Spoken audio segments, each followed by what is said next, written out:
Today's episode is brought to you by the premium content subscribers on the Golf Intervention Substack. And we would, of course, like to thank all of our listeners for tuning in. You make it all worthwhile. If you would like to support the show or sign up for our free newsletter, you can do that at thegolfintervention.substack.com or follow the link in the show notes. And welcome back to the Golf Intervention Podcast. My name is Eric Layton. I am the Director of Golf Instruction at the Country Club of Virginia. My co-host is Rob Fales. He is a PGA elite golf instructor at the Boar's Head Resort in Charlottesville, Virginia. I'm so glad he's on with me tonight.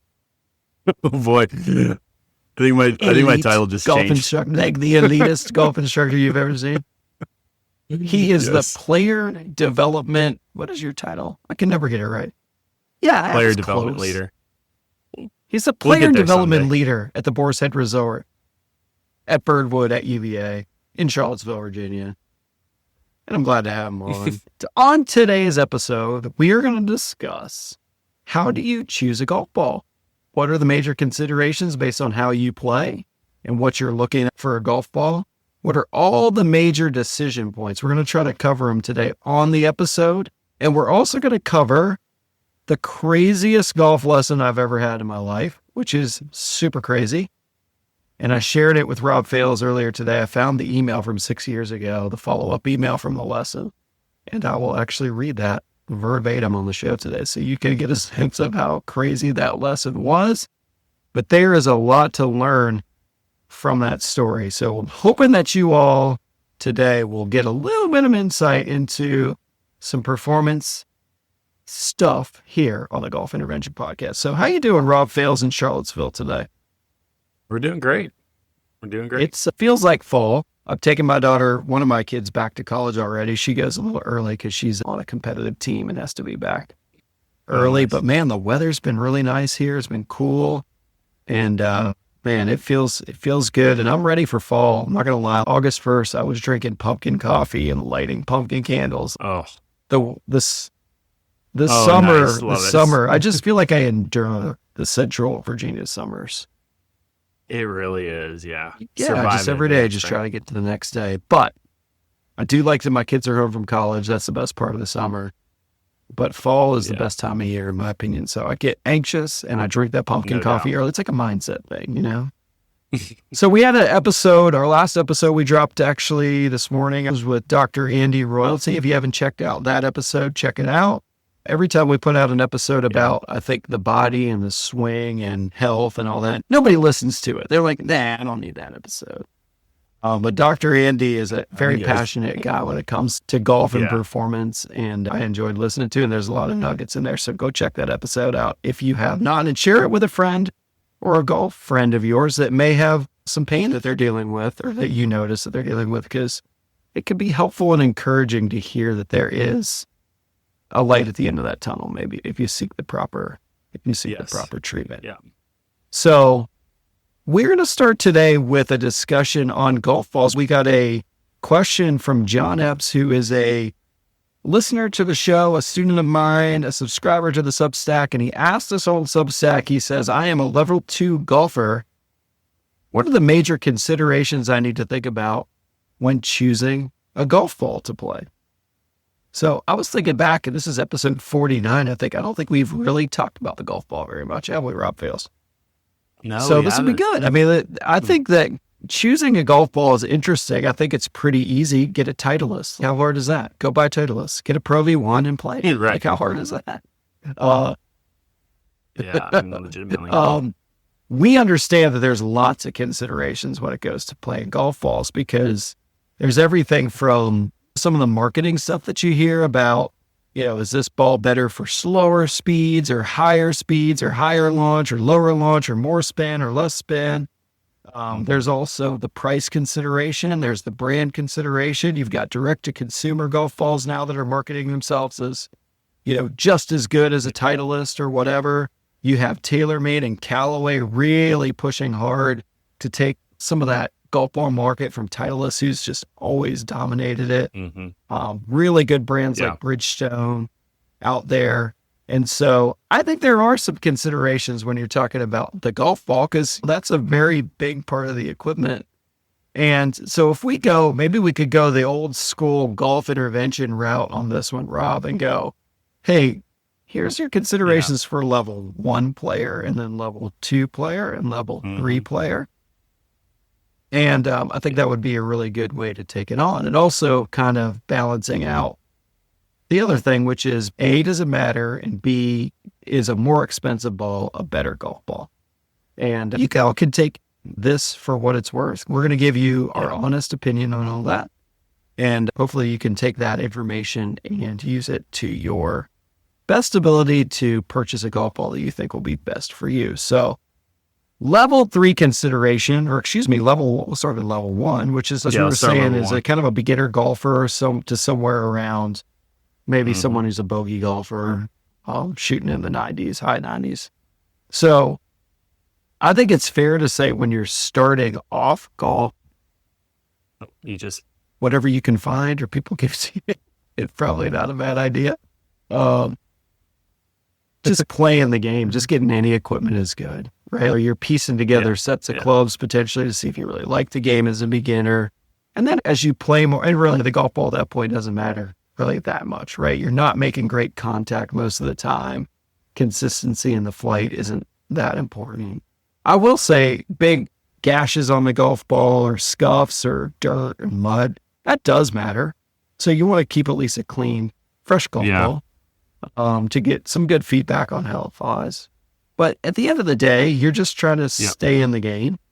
But as you're progressing into keeping score and wanting to do better, I would say a big consideration is probably just finding something that kind of you like and you're consistent with, right? At some point, you should be playing the same ball pretty much round after round. Do you agree with that, Rob? Yeah, I would. Yeah, and I think, kind of like you said, there's disproportionately the price point is a little bit more a thing for our level 1 golfers, because let's be honest, if you are intro level 1, if you're shooting 120, 110, you're losing quite a few golf balls in a round of golf depending on where you're playing, right? So what's a price point of golf ball that is not going to give you anxiety about how many golf balls you're losing, right? Ones that you're going to be obviously you don't love losing a golf ball, but it's not to the point to where it's going to keep you from coming out and playing the next day kind of thing. So, and I would 100% echo the consistency of that. So I would try to find the most premium golf ball that you're okay if you lose, 5 or 6 in a round, right? What's the most expensive, most premium golf ball that you're okay losing? Because 100%, I've given some golf balls to a level 1 golfer, just out of my bag, and they look at it and they're like, there's no way I'm going to play this. I don't want to swing and get this golf ball in the way of my golf swing because I know I'm going to lose it. It's not that big a deal, I promise. But no, I mean, that can be a thing. So, like you said, just try to make it consistent. Try to find the most premium golf ball that you can that you're okay losing. I'm not trying to be facetious. I'm not trying to make light or trying to make a joke of that. I'm being serious. That's and you'll find that golf balls there's a lot of marketing around golf balls, right? So part of our deal on the show here is to help people wade through some of the marketing stuff. But I will say, at that level, is the cover of the ball you're playing being some premium high end cover? Probably not. Mainly because we're not making great consistent contact all the time, right? So that's probably, now I will tell you, if you're someone who's a beginner golfer and you have very high club head speed and you spin the ball a lot, slicing it, very deep divots, and you hitting into greens and the ball spins a lot, which can be the case, you're probably going to want to try to find a ball that doesn't spin a ton, right? So that would be a consideration for you. But I think it kind of goes back to, are you really trying to believe all the marketing hype that surrounds different balls? And I think as you go through from level 1 to level 2 to level 3 to tour player, some of the marketing it becomes less important because you know what your golf ball is doing and what you need out of it, right? And when you know less about what your golf ball is doing early on in your golf career, it's not as big of a deal. And so that's where you can get that probably bargain golf ball. Something that's still decent. You don't want to be using, I hate to say Costco balls or whatever. I think those ones have gotten better. I think there's those are, I think 100%. That's where I throw in like Vice or like what is it? Snell. Yeah. Like those are like perfectly fine. Like I see back end level 1, early level 2 golfers, quite a few of them still playing those. And the direct to consumer stuff like Snell and Vice, they come at a pretty good price point. And are they as good as a Pro V1? No, they're not. They're not. And that's not marketing hype. That's proven performance independent testing. And then just look at the players on the tour. You can say, oh, they get paid to play those balls. Well, no, they're going to play the ball they want to play. It's so important for them to play the ball they want to play. And so there's a reason. But that's down the road as you improve.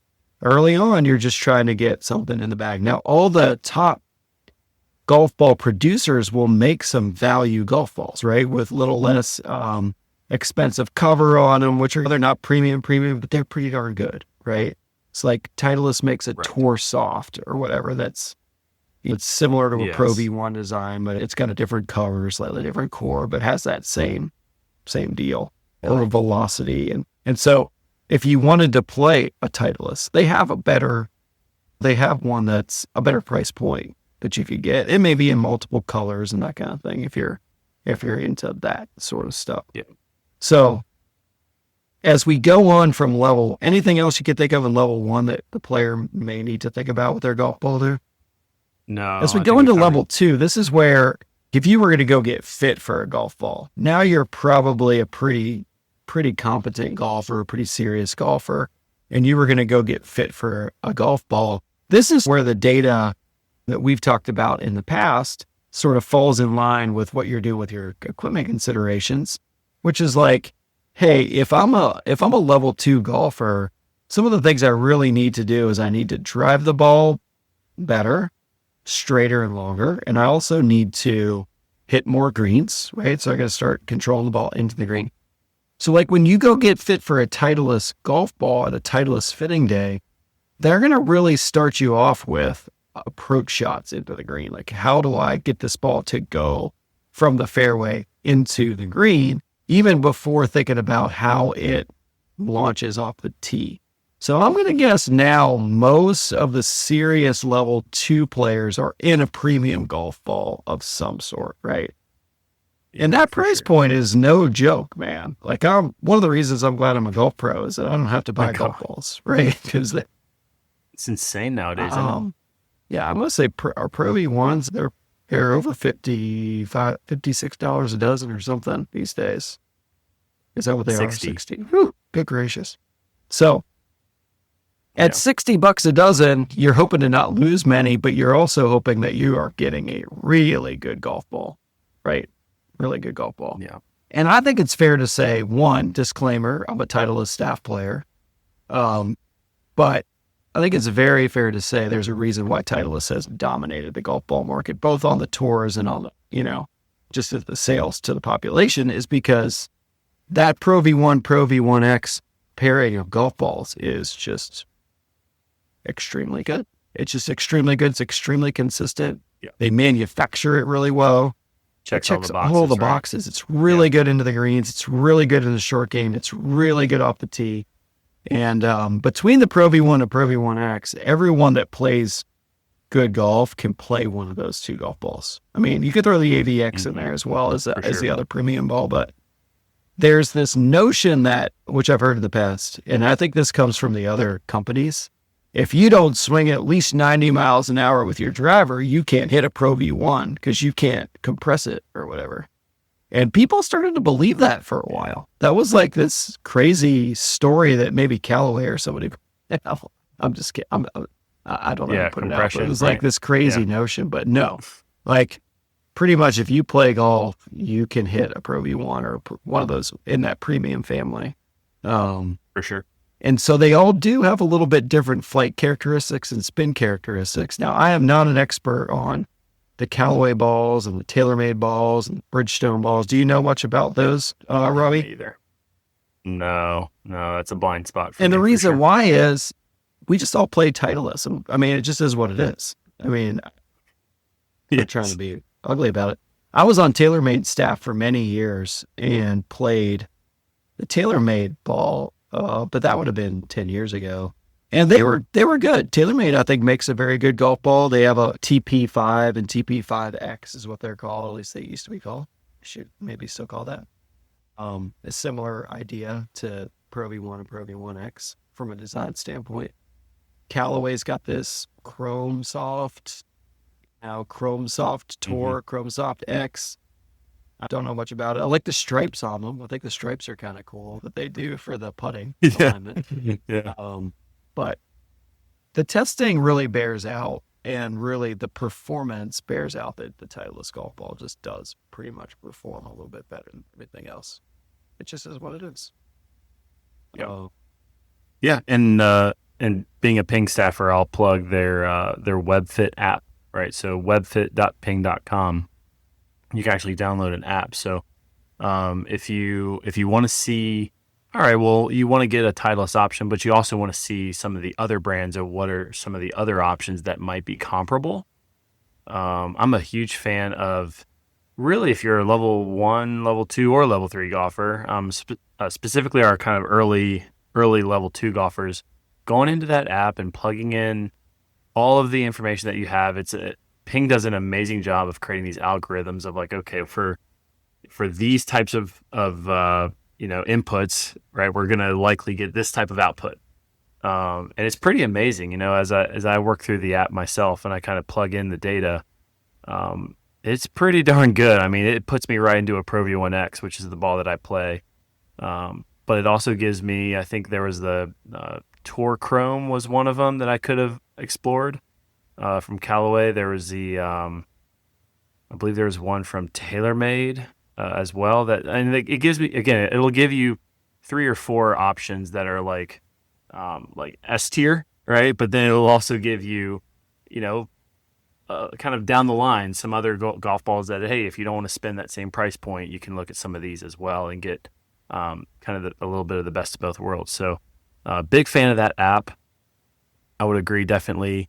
If someone tells you like, hey, you want to find a ball that really feels good off your putter, right? And then off of your wedges, right? What really feels good off your wedges? And then try to build kind of from the green back to the tee, I would question that big time. We know that really shots to green is the driving force behind your score, right? So if you can get the number of shots from the tee box to the green lower, that's going to reduce your score the fastest.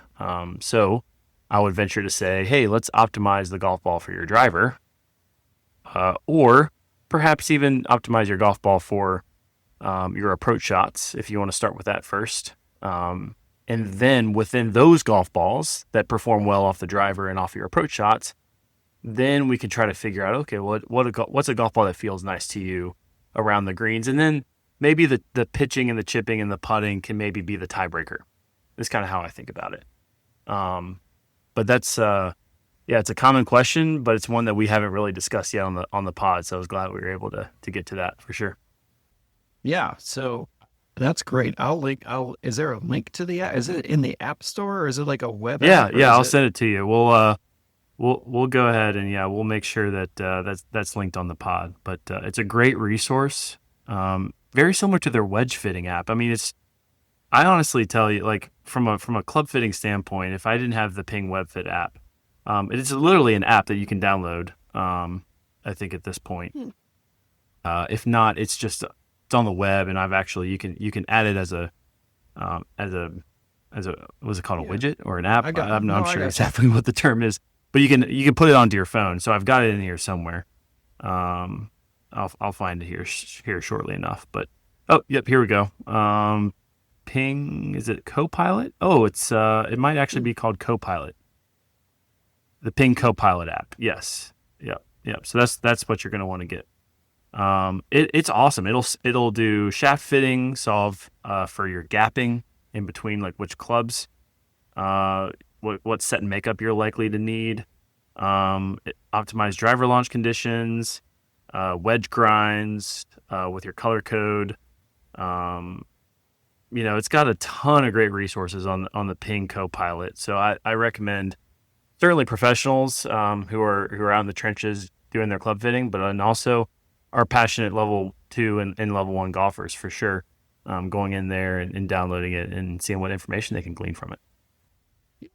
It's Ping is an engineering company. That's their culture. Then they do a really good job with their research. And I don't know, was there ever a Ping golf? I think there was a Ping golf ball at one point in the 80s. Am I making this up? I think there probably was. It's just so hard to overcome the Titleist dominance there. The market share is just so crazy. But Hunter and I actually we joke about how really Ping and Titleist really should just combine and become one super company, because they really do a lot of things similarly, like that they do well. And if you look through the Ping staffers, like they're almost all playing Titleist golf balls. Plenty of them are playing Titleist putters, and you get some mixing and matching of Ping and Titleist clubs if you look at our Ping staffers. But it's funny how like the Titleist marketing is really good, and obviously everything Titleist does is great, but like they do really well with the marketing, which Ping doesn't do quite as well at, but Ping does an amazing job with like the art, like the research and the communication to the teachers. Oh, these are the projects, kind of the research projects that we're doing. Here's what we're learning. Here's how you can become a better teacher. So you wish that they could just like come together. They're both great companies, which is, I think, I think why we do so much business with them as PGA professionals. I would say that you've got for sure the TaylorMade and the Callaways. They both make good equipment, but they also revamp their whole line like every, I don't know, it's not even yearly. It's probably a little more than yearly. And they're much more marketing driven that way. They want to create those, those product life cycles and move stuff in and move stuff out. And I just always feel like I really trust the Titleist and Ping is when they come out with something, it's every few years and it's improved. It's going to be a great product. Yes. I wrote a newsletter, so this is plugging the newsletter a little bit. You can sign up for our free newsletter, which we come out with probably every couple months. I'll put a newsletter out with some interesting stuff on our Substack, and it's free. And Titleist just came out with a new series of irons, and as did Ping came out with just one iron. And I did a review because I've been fitting a bunch of them. They're both great, so check that out. Link in the show notes. So level 2 golfers, this is probably when you're moving more into a premium golf ball. And again, like everybody has a different consideration. If I were in my situation as a golfer and I had to buy golf balls, I would have to strongly consider, is there a budget golf ball that's close enough? And I think there probably are out there. But if you're looking for premium, it's going to be Titleist. And maybe some of that stuff from Callaway, TaylorMade, and probably Strixon and Bridgestone. Those are probably your big ones. I saw PXG came out with a ball. I just feel like it's such an interesting, hitting the premium golf ball where it's anyway, bless their heart, giving it the old try and see how it goes. Bless their heart. Bless their heart. It's a tough one. Oh, it's shots a tough market. fired It's a tough tonight. market. Anyway. So now we go on to that really, really good golfer. And I don't know. I think this is where, like for me, I'm a level 3 golfer. Rob's level. I play Pro V1X mainly because of how I launch it off my driver. It does hit a different launch window that I need for me. A little bit higher launch off the driver. And so that's why I play Pro V1X, right? And so it helps me optimize my driving, which is a huge consideration for me. The premium golf balls around the green all feel pretty good, but now the level 3 player is going to be probably a higher speed player most of the time. So how that ball lands on a green with wedges is probably a huge consideration. Is it spinning too much? Can you control the spin of the ball? Some people don't control spin very well. They're great players, but they just hit everything with high spin and they need something that spins less. Other people need something that spins a little bit more. That would be me, launching higher with more spin.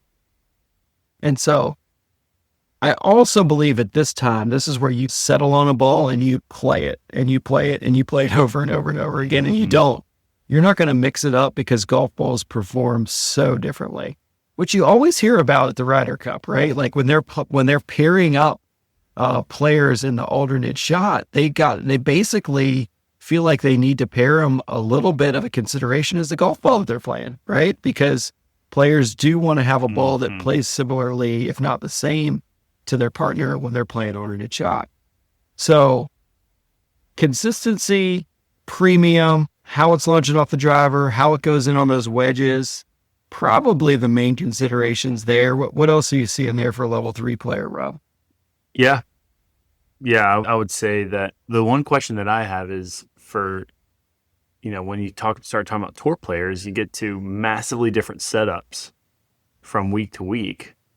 Within golf ball, I'm curious how much they're actually changing their golf ball depending on the setup of the golf course.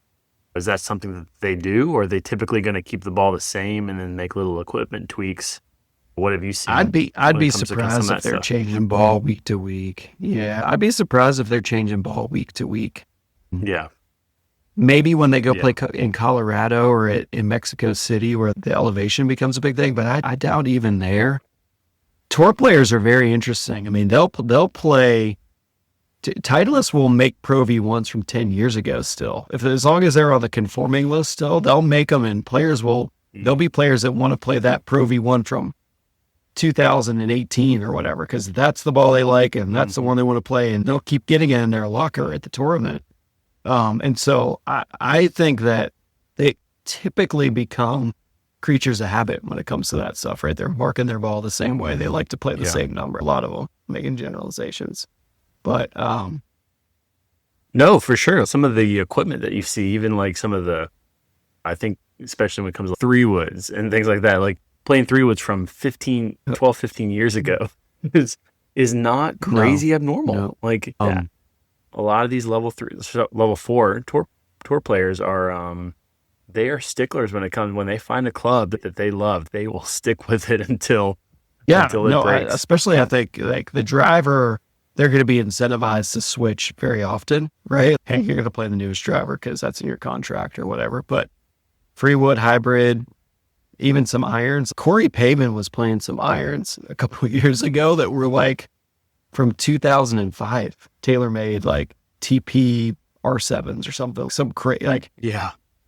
they're. Yeah, I'm not surprised. No, actually. So I think. Again, like you said, you get the feel and you want to build consistency and you're building history with your equipment.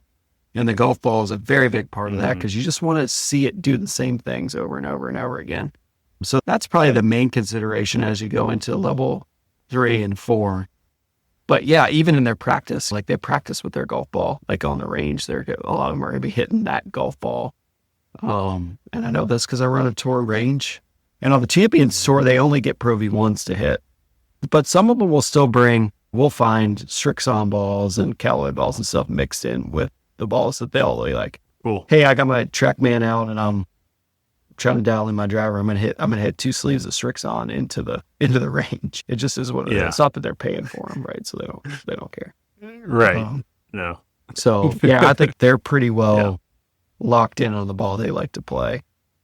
But so hopefully, now I know Titleist does have a golf ball selector tool on their website too. So if you're listening to this and you're thinking, I don't know which ball to play, or you're trying to make a decision based on that, I think it goes back to the big decision points are going to be how premium are you willing to play? The more premium, the better, no matter what the marketing tells you, upwards to those really, really good Titleist, TaylorMade, Callaway, Strixon, Ridgestone balls.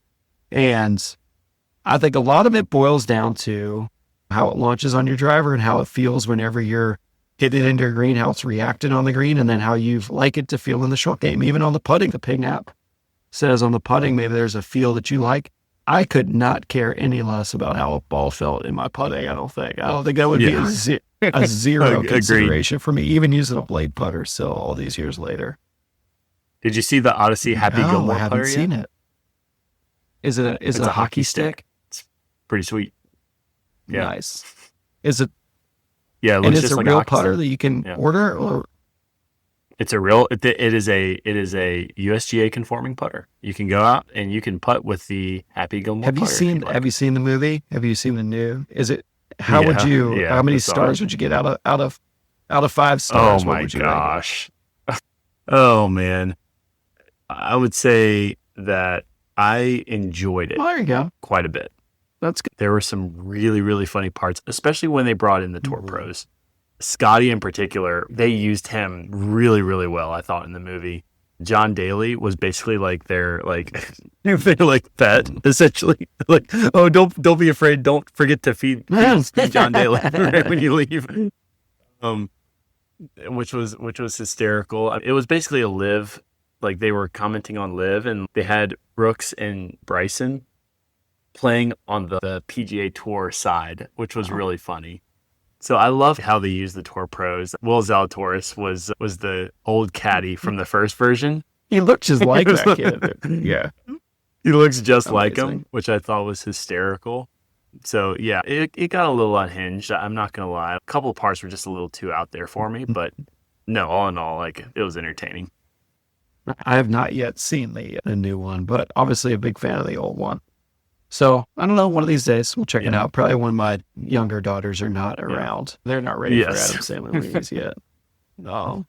Yeah. So switching gears here, I wanted to. I was going to think about doing this as a solo episode, just as like a short story, because I thought it was super interesting and a lot of insight to learn from it.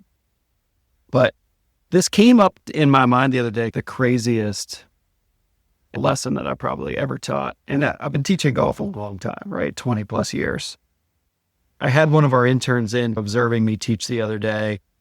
And it was one of those really interesting, unique 30-minute lessons where, guy comes in, doesn't really take lessons, is a 30 handicap, slices the ball, whatever. And we change his grip and like he stops coming over the top without ever talking about his swing. And she was just like, how did that happen? How did that, And so she was like, that was amazing. And I said, well, that kind of stuff happens all the time. I mean, that's fine. But I was thinking about sort of the craziest lesson, because you were saying like, what was the craziest one? So it came to mind. So the context around it is this gentleman came to me, member of the club, who I would maybe see for a little tune up here and there, nothing crazy. He was a D1 college golfer, probably around 40 years old at the time or late 30s. And, with kids and job and stuff, he wasn't playing a ton, but he's still competing a little bit. And he had a match play event. A match play event at CCV, they're our biggest tournaments of the year. We have individual match plays and two-man match plays, and they're huge. And obviously he's in like the highest level because he's a plus handicap and all this. Yeah. And so he has a match the next day. He comes with this lesson, and he's really funny. He's like, oh, I just went on this golf trip, a 2-day event I played in. And I don't remember what he told me he shot, but it was like not great, maybe 80 each day or something, which for him was really poor. And so I'm like, okay. And we have a 30-minute lesson. He's like, I got a match tomorrow. I'm just, hoping, or maybe it was 2 days, something like that. He's like, I'm hoping we can find a little something. I'm like, okay, whatever. So I'm just out on the range, but there's good takeaways from this story. So I'm out on the range, just at West Hampton on the grass with my cell phone, using it for camera, and that's it. No TrackMan, no nothing in this lesson.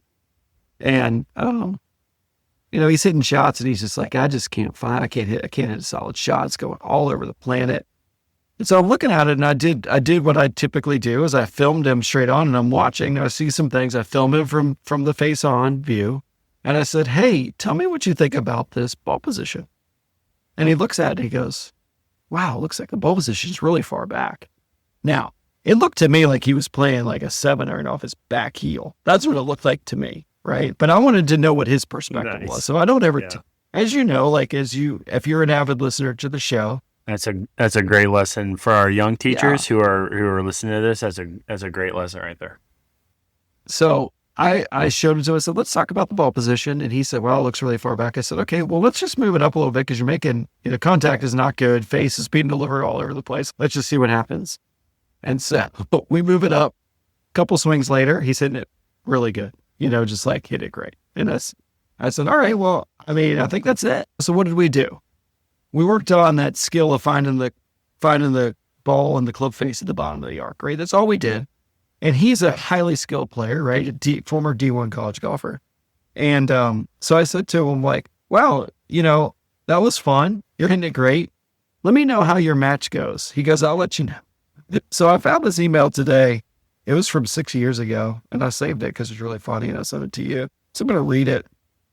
It says, this is from May 6, 2019. It says, hey, Eric, you asked me to check back in with you after our lesson to let you know how it went.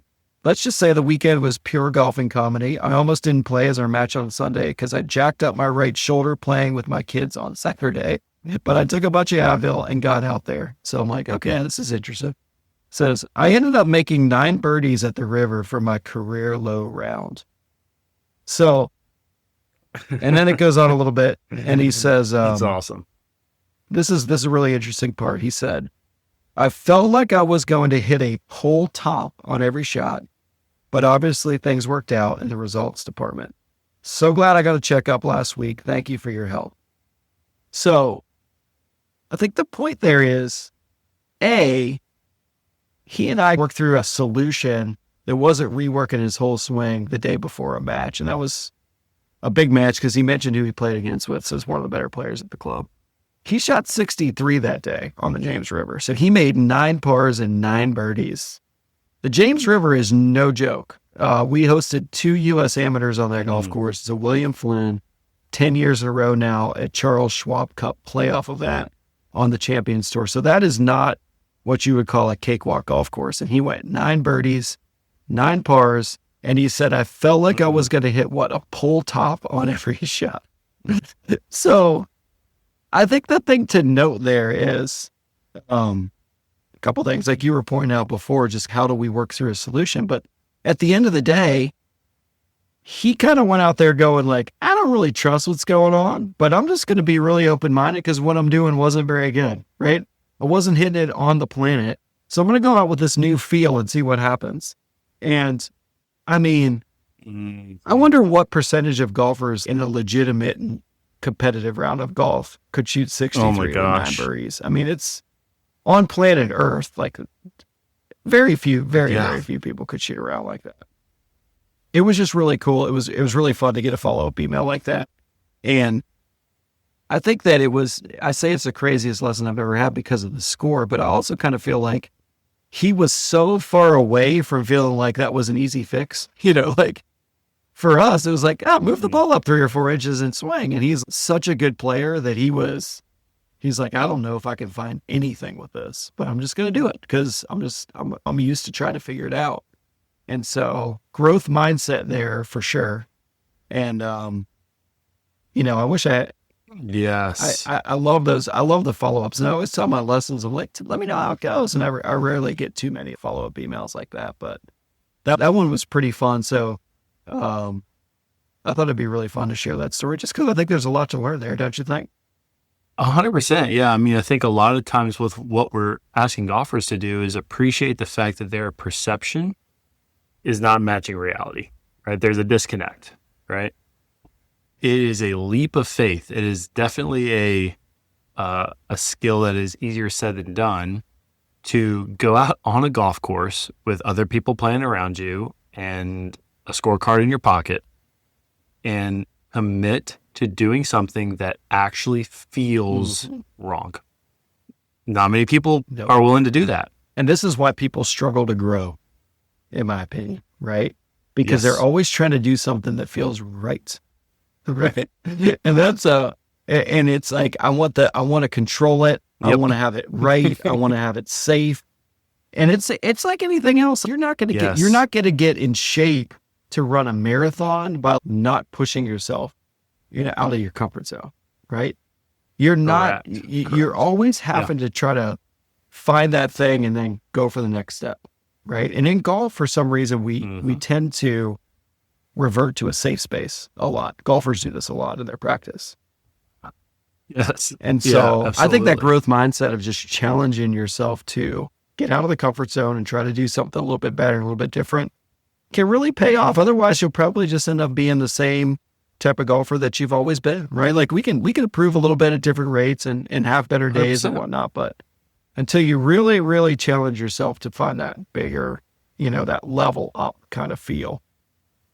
Probably just going to stay in the same spot. So growth mindset, man, it's a huge deal. Huge deal. It is the thing, right? And that actually leads in perfectly to kind of a story that I had, and a lesson. I had a guy reach back out after, oh my gosh, it had to be, if not a year, it was darn close to a year.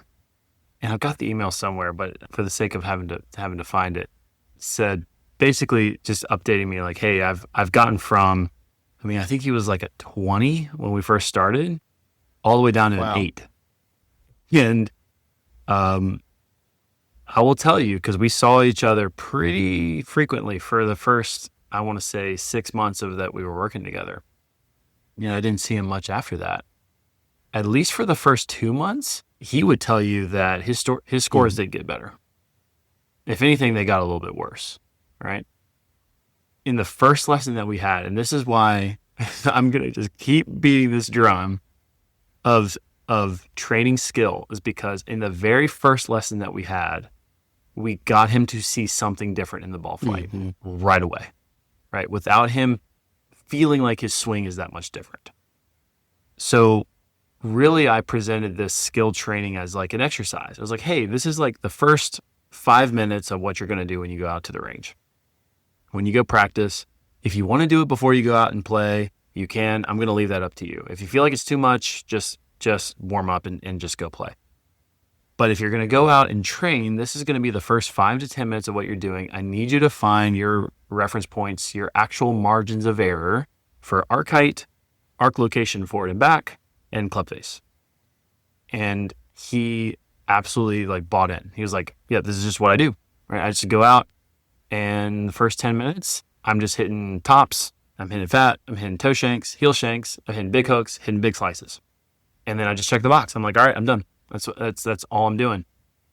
And he got to the point again through like 6 weeks, 8 weeks, not really seeing scores change. But he freaking stuck with it. He kept doing it over and over and over again.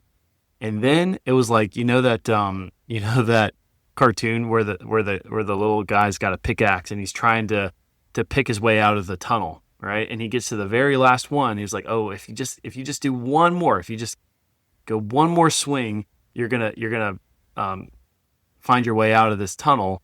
But he just turns around and walks the other way. Well, this guy actually, he went for it. He actually got that last, and he saw his way out. And then all of a sudden, his scores just plummeted. I mean, he's like, I got better.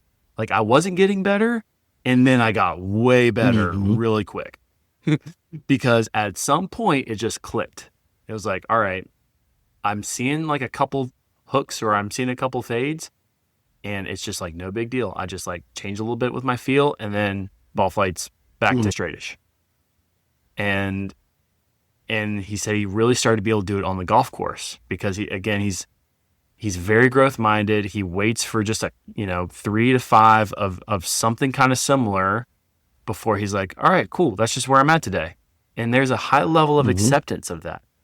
I think golfers are a lot of times unwilling to accept that for whatever reason today, you're just like, bottom swing's a little bit higher than what you want, or a little bit lower than what you want, or the face is a little bit more open than what you want. Like, who cares? You don't have to know why it's happening. You just need to know what it is. And if you have field reference points to be able to change it, you can change it without missing a beat. And this guy did it. And I told him in the email, I was like, what have you been doing? Like clue me. Like, he's like, yeah, I just keep doing skill stuff. And I just could not be more proud of him because he just kept sticking with it, and then he sees the benefit. I mean, that's probably one of my crazier stories. I mean, I was just off the dome, but I think that's a great lesson. Is like, hey, don't go switching your putter if it's not working, if you're not seeing the performance in your putting that you want after 4 rounds. Don't go switching your coach. Don't go switching your golf ball. Don't just wait for there to be a large enough sample size for you to be able to confidently say, okay, things are moving in a direction that I want, or they're not. And then even if they're not, right? Seek some help, seek some professional help, and just look and say, okay, what are my actual options here? Am I just misinterpreting this just slightly, or do I really need to take a step back and pivot and go in a completely different direction? Like, I think a lot of times golfers are just so willy-nilly about going in completely opposite paradigms. Like, okay, today I have this paradigm and I played well, so I'm going to stick with that. But then the next day they don't play as well, and they're like, oh, that must not be correct. Right. Like, wait, hold on, no, just take a deep breath, just sit there for a minute and just say, hey, like, we're human beings. We are not robots. We cannot step in the same river twice. Just allow for some of that natural variability that happens as a result of you being human. I think it's super interesting that golfers, whether they think this consciously or unconsciously, think, I'm going to find this one thing and then just repeat it forever. Right. And then if I don't repeat it exactly right, this very high skill thing that I'm trying to do, then I've done it wrong. And I think that's what we just keep trying to preach on the show is like, no, it doesn't work like that. And Tiger Woods said, I just keep going back to Tiger. Tiger would say, yeah, I warm up, I got to see what I have. Right. Or like, on the front nine, I was kind of drawing everything. So I made this little adjustment, able to, get the ball to go to the right a little bit if I needed it to. So Tiger was the most skilled player that probably ever played the game from driver to putter. I don't know if there would be any argument from anybody saying that. But he was always training like that, right? He was always muddying it up and trying to figure out how to make it better and hitting all the shots. He talked about, I would warm up with the 9 shots. I would hit these 9 ball flight windows and all that stuff. Yeah. So Tiger always skill trained like that. And so it was never which is interesting that he went through the phases of changing the swing the way he did. But I guess I think there's some other parts at play there psychologically. But at the end of the day, Tiger was giving us the blueprint. And then golfers are like, no. It worked yesterday. It should work today. It should work tomorrow. It should never change. I should always hit it like this. Da, da, da, da. And all we're saying is, no, just create a toolbox, right? And acquire skill. And I think it's fair to say your buddy 100% eventually acquired skill, right? He worked on skill. He didn't acquire the skill. And then one day he's like, wow, I've got these skills. I've acquired it. I've gone through some phases where I've played a little more tennis than other times, right? It's not any time recently, but you can tell you play a little tennis, you're not hitting in a good part of the racket. You don't really know why. You keep hitting, you keep practicing, keep playing with your friends. Next thing you know, you go to hit that forehand and bam, it's right off the middle of a racket strength. Why? Well, because you acquired skill. There's no answer to it, right? Like you got to that point where you were able to, your brain was figuring it out. And golf is like that too, if you let it, and if you train it, and if you accept it, and you work on it. And so I think that's a really, really good, encouraging story about one of your students for the people that listen to say, like, just stick with it. Stick with the things that especially this time of year. Like, this is the time of year to work on your skills. Build them up. Don't look for new swing changes. Totally. Build up the skills and see what you can do with it. So I really appreciate that story. If in that first lesson, he didn't see the golf ball do something different. Like, it's one thing to stick to an idea of like, oh, your elbow should be in this position, or the club should be in this position, or your left hip should be doing this. And you're like, well, there isn't really any obvious evidence that it's doing anything productive for me. It's just because this person believes that I should do that. Versus an idea that you directly experience in the moment makes a difference to something that you care about.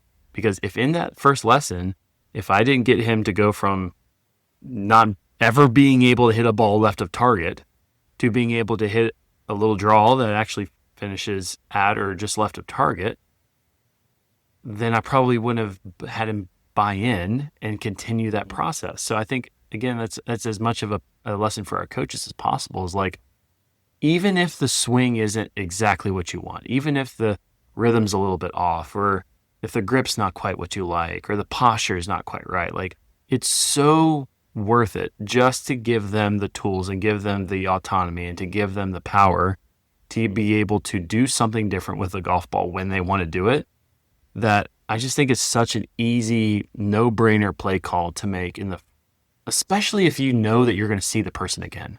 If you know that you've got some bandwidth with this player and it's not going to be just like a one-off, okay, well, I can give them the skill training. They're going to do it for 2 weeks, and I'll come back and fix their grip. And I'll come back and I'll adjust their posture, or they'll come back and I'll improve their rhythm. I just think that if they can go from hitting a top and then looking straight at you and saying, oh, why did I do that? To hitting a top and then having that relationship and that kind of that conversation with themselves to say, oh, how interesting. The bottom of my swing was just a little higher than what I wanted there. Cool. Let's make another swing and see if that changes or not, right? It's so worth it to make that intervention, pun intended. No, totally agree. Totally agree. That is a great story and an encouragement to the listeners to go out there and work on your skills, people. Well, Rob, that was a good episode, I feel like. Anything else you want to add here at the end of the conversation? No, we've been kind of going through this new this format of having a quick question, a discussion of like levels 1, 2, and 3, and then like some stories from our lesson tee. And we got like a 2-for-1 when it comes to the golf ball stuff, which I thought was great. And then, that was a couple of what I thought would be really valuable stories for the listener. Thank you for tuning in to another episode of the Golf Intervention Podcast. We are pushing on 50 episodes, which is so cool to think about. It's been awfully fun ride. I think we'll be pumping these episodes out weekly, if not a couple a week for the next foreseeable future. And I'm just excited that you tuned in. Hopefully you learned something today. And if you haven't subscribed to the feed, please subscribe. Just hit the subscribe button. We appreciate that. If you'd like to rate and review with that 5-star review, we'd appreciate that as well on both Apple and Spotify. And that's it. That's all I have for today. I'm very appreciative of you tuning in. If you have any questions for us, you can find us on socials. You can find us on Substack, which the link is always in the bottom. Sign up for that free newsletter, and you can also communicate with us on there and ask us a question, which we will definitely try to answer on the show if we haven't already. So thank you for tuning in. Hope you make a lot of birdies this week, and we will catch you next time on the Golf Intervention. Cheers.